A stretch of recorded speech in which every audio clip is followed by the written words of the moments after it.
KZ has announced and released their ESX dynamic driver earphone.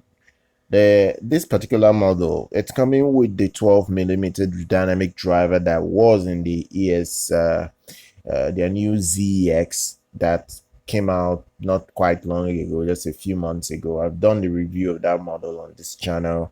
Like I said in my review, that I like the bass performance that the dynamic driver was handling at that time, but I wasn't really that impressed with the mids and the highs for that model. But this one is using that exact dynamic driver that I liked.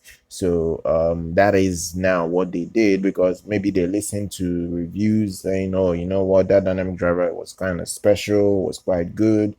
Maybe that's the reason why they've decided, you know what, let's make another IEM out of it, and now they've named it the ESX.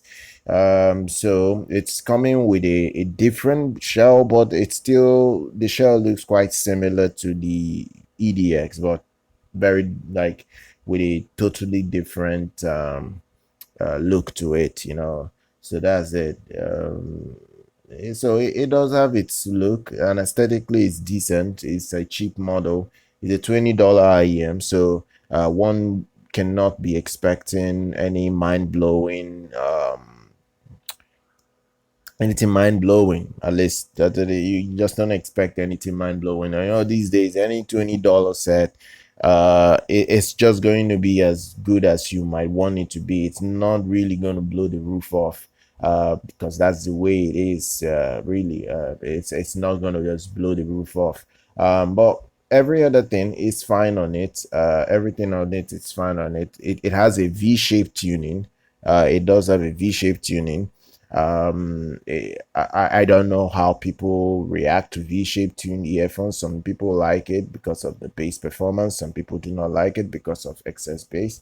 But it does have a V-shaped tuning, so that you have to know about that, and you have to deal with that. But every other thing looks fine enough. Does have a good build quality that I think would be nice enough.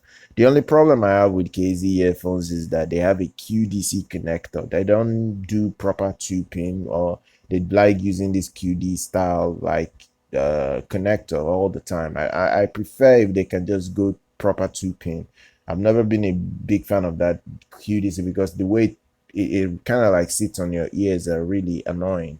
That's the thing about KZ earphones. You can see how it looks. I really am not a big fan of this design of QDC. I don't use QDC earphones. Any earphone that has QDC pins, I don't use those type of earphones. I can review them, but I more or less dump them, because I just don't like it. They just don't sit well on my ears, and they give me pain. They give me congestion over time.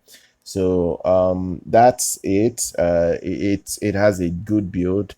Specification on it is the sensitivity is 111 decibels. Its impedance is 22 ohms. It's coming with an average cable, so you have to upgrade the cable if you want something better on it. Like, you just have to upgrade the cable, because KZ earphones don't really come with great cables. That's what they've been known for. So just think of getting a better cable. So, but other than that, I'll leave all the details, everything you need to see in the description. If you want to check it out, do subscribe to the channel, do like our content. I'll see you guys very much next time.